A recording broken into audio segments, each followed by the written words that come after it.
মুখ ধরেই দেখছি। এই মুহূর্তেই 1 নম্বর মসজিদের সামনে একজন ভাই হঠাৎ করে মাথায় গুলি লেগে তার খুলি এবং মাথার খিলু নিচে পড়ে গেল। মেন রোডে আমার সামনে একটা ছেলের একবারে ঠিক কপালে গুলি করলো পুলিশে, একদম গুলিটা কপালে লেগে পিছন থেকে বেরিয়ে গেল। আমি একবারে সরাসরি সামনে থেকে আমি ছিলাম এবং যতক্ষণ পর্যন্ত 5 তারিখ পর্যন্ত গণভবন পর্যন্ত সমস্ত সময়টা আমি ছিলাম। কি দেখছেন, কি দেখেছেন একটু বলেন। আমি যেদিন মুগ্ধ যেদিন হয় শহীদ হন সেদিন প্রথমে ছিলাম রাজলক্ষ্মীতে। রাজলক্ষ্মীতে সকাল থেকে 1টা পর্যন্ত রাজলক্ষ্মীতে ওইখানে যখন বিভিন্ন সময় পুলিশের যেভাবে গুলি করতেছিল এবং যখন নাকি মানুষজন মানে মারা যাইতেছিল গুলিতে ছেলে পেলে, তারপরে শেষে আমি ওই জোহরের সালাতের পরে বাসায় চলে আসি। বাসায় আসার পরে আপনার সামনে কাউকে আপনি ইন্তেকাল করতে, শহীদ হতে অথবা আহত হইতে দেখছেন কিনা?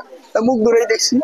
আচ্ছা, মুখ তো কিভাবে ওরা আমরা তো ছিলাম লালচের পরে থেকে আজমপুরে। হ্যাঁ, আজমপুরে থাকার পরে ওরা 2টা ছেলে আর কয়েকজন, ওখানে তো প্রচুর লোকজন, এখন তো আমি তো আর তাকে ওইভাবে তখন চিনতাম না। তো তারা পানির একটা কেস নিয়ে এসে ও যখন আসতো ওই যে আজমপুর আইল্যান্ডের জাস্ট মাগরিবে আপনার 5-7 আর বেশি হবে হয়তো 10-15 মিনিট আগে এমন ভাবে শুরু করলো আপনার ওই গ্যানেট, সাউন্ড গ্যানেট এবং ওই কি বলে আপনার ওই যে টিয়ার সেল গ্যাস মারলো। তখন মানুষ মানে দিক বিদিক হয়ে এসে সবাই যার যার মতন শুরু করলো। ওই সময় গুলির আগে মুগ্ধ। তা আমরা আবার আমি কোন রকম ওই গ্যাসের কারণে আমি দেখতে পারতেছিলাম, পরে আমি কমপ্লেক্সের নিচে যে আমি দাঁড়াইছি। এই তারপরে শেষ মাগরিবের সালাতের জন্য চলে গেছে। এখন আপনার ওই দিনের পরে তারপরে আপনার কি বলে আন্দোলন একটু থেমে গেল। পরবর্তীতে আমরা যেখানে যেমন আমি ছিলাম বসুন্ধরা আমাদের সংগঠনের পক্ষ থেকে, তারপরে আমি ওই দিন আবার রাজলক্ষ্মীর এদিকে ছিলাম না, মানে ইউনিট তো। পরবর্তীতে সেদিন যে হাবিব হাসান আর 5 তারিখের ব্যাপারটা হইতেছে বিমানবন্দর থেকে নেমে আসতে পারছিলাম না, গুলির করে চোটে এপিবিএন এর গেট থেকে গুলি ছোড়া হচ্ছে। একটি মানুষ সামনে দিয়ে যেতে পারছে না, সেখানে সাউন্ড গ্রেনেড ছোড়া হচ্ছে এবং অত্যন্ত শক্তিশালী বন্দুকে গুলি করা হচ্ছে। আমার সামনে 1 নম্বর মসজিদের সামনে হঠাৎ করে আমি যখন ক্রলিং করে পার হচ্ছিলাম, জায়গাটা মূলত বালির, ওখানে ব্যারিকেড দেওয়া ছিল, বালির ব্যারিকেডের ওখানে ক্রলিং করে সামনে এগোচ্ছি। ঠিক এই মুহূর্তেই 1 নম্বর মসজিদের সামনে একজন ভাই হঠাৎ করে মাথায় গুলি লেগে তার খুলি এবং মাথার খিলু নিচে পড়ে গেল। এরপরে আমরা অনেকেই দিক বিদিক হয়ে যাচ্ছিলাম যে আসলে কি করা যেতে পারে। এই মুহূর্তে আমরা তো সবাই সামনে কিভাবে এগোতে পারি। আরো কিছু ভাইকে সেভ করে নিয়ে আমরা বিমানবন্দরের যে বিবিএন এর সাইটটা 1 নম্বর মসজিদের জাস্ট পশ্চিম পাশে, ওখানে গিয়ে আমরা আশ্রয় নিলাম। তো সেখানে আমরা যখন আশ্রয় নেই তখন এপিবিএন এর ভাইয়েরা আমাদেরকে ওখানে শুয়ে পড়তে বলেন। গুলি তখনও ছোড়া হচ্ছে, প্রচন্ড পরিমাণে গুলি ছোড়া হচ্ছে। সেখানে ওখানকার এপিবিএন এ যারা ছিল তারা স্বাভাবিক ছিলেন, তো আমাদেরকে আত্মরক্ষার জন্য সবাইকে শুয়ে দেওয়া হয়। ওখানে ওরা কয়েকশো লোক দিয়ে আমরা জড়ো হয়েছিলাম। তার মধ্যে অন্তত 5-7 জন লোক আমরা ওখানে গুলিবিদ্ধ হতে দেখেছি, যাদের হাতের কবজি ছিঁড়ে গেছে, পায়ের থাই থেকে ভেঙে গেছে, তারপরে থুতনির এখানে গুলি লেগে থুতনিটা পুরো আলাদা হয়ে গেছে। এই যে বিভীষিকাময় একটি পরিস্থিতি। এই সমস্ত পরেও যারা বাংলাদেশে এখনো মনে করে যে হাসিনা থাকাকালীন সময়ে বাংলাদেশের মানুষের ভালো হয়েছে, উন্নয়ন হয়েছে, আসলে তারা জ্ঞান অন্ধ। তারা দৃষ্টি থাকতেও উত্তরাতে অবস্থান থাকাকালীন আমি যখন রাজলক্ষ্মীতে গেলাম, তো দেখি কি অবস্থা, ছাত্রদের অবস্থা দেখতে গেলাম। দেখি 18 তারিখে মাগরিবের ঠিক আগ মুহূর্তে বিনা উস্কানিতে পুলিশ কাঁদানে গ্যাস এবং রাবার বুলেট ছুটতে লাগলো। ছাত্রদেরকে ছত্রভঙ্গ করার উদ্দেশ্যে টিয়ার শেল, কাঁদানে গ্যাস, রাবার বুলেট এবং বুলেট সহ ছুটতে লাগলো।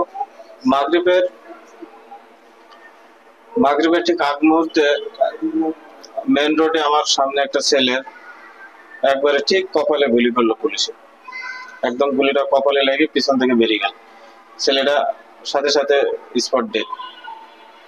মানে এমন হৃদয় বিতরক দৃশ্য দেখে কোনো গার্জিয়ান আর ঘরে বসে থাকতে পারলো না। আমার সামনে একজন গার্জিয়ান বলছে যে আমাদের সন্তানরা এইভাবে রাস্তায় জীবন দেবে, আমরা ঘরে বসে থাকবো, এ হতে পারে না, আমরাও মাঠে নামবো। পরে ওই লোকটা অনেক একটি করে পরে উনি রাজপথে নামবে এরকম একটা অবস্থা উনি পরে ওনার আশেপাশে অনেক লোক ছিল, আমরা ছিলাম। পরে আমরা বললাম যে আপনি এইভাবে খালি হাতে পুলিশের সামনে যাওয়া যাবে না, কারণ পুলিশ তো ওই সময় নির্বিচারে নির্দ্বিধায় তারা গুলি করছে মানুষকে। নিহতের অভাব নেই, মানে এত পরিমাণ আমাদের ভাই শহীদ হয়েছে। আমি নিজে আসলে অনেক ভাইয়ের দেখতেছি যে স্পট ডেড, তাকে আসলে ধরে নিয়ে যাওয়া হচ্ছে, পুলিশ গুলি করছে, তার মাথায় লাগছে, সে আসলে বেঁচে থাকার সম্ভাবনা নেই। তাও মনের একটা আবেগ বা তাকে বাঁচানোর একটা আকুতি থেকে আসলে আমরা কুর্মিটোলা এখানে হচ্ছে কুয়েত মুক্তি হাসপাতাল, তারপরে উত্তরা আধুনিক হাসপাতাল, তারপরে হচ্ছে বিভিন্ন আশেপাশে যে বিএনএস থেকে আজমপুর হাসপাতালগুলো, এই হাসপাতালগুলোতে আমরা নিয়ে গেছিলাম। আসলে এখানে তো 18 তারিখে মুগ্ধ মারা গেল, তো 19 জুলাই হচ্ছে মুগ্ধ মারা গেছিল। এরকম আসলে অসংখ্য মানে নিজের চোখে দেখা আসলে শহীদদের মানে রক্তে গড়া এই অভ্যুত্থানকে যারা এখন কুলুষিত করছে, আসলে তাদের বিরুদ্ধে তাদেরকে আসলে কিছু বলার নেই। শহীদদের রক্তে জবাব আসলে তারাই যেরকম 4 তারিখে আমরা যখন সকাল 8টার অধিক আমাদের এখান থেকে রওনা দিই, যমুনা ফিউচার পার্কের সামনে অবস্থান করি এই ইচ্ছায়। তো প্রথম রাজলক্ষ্মী পর্যন্ত গেছি, গিয়া ভিড়তে পারি নাই পুলিশের কারণে এবং আওয়ামী লীগের ক্যাডার বাহিনীর কারণে। আমরা রাস্তা দিয়ে যাবো ফিউচার পার্ক এরকম পরিস্থিতি ছিল না। তো ওদিক থেকে ব্রেক করে এসে ওই রাজলক্ষ্মী থেকে যে পিছন সাইডটা যে জসীমউদ্দিন রাস্তাটা গেছে, এদিক দিয়ে হাঁটতে হাঁটতে জসীমউদ্দিন গেছি।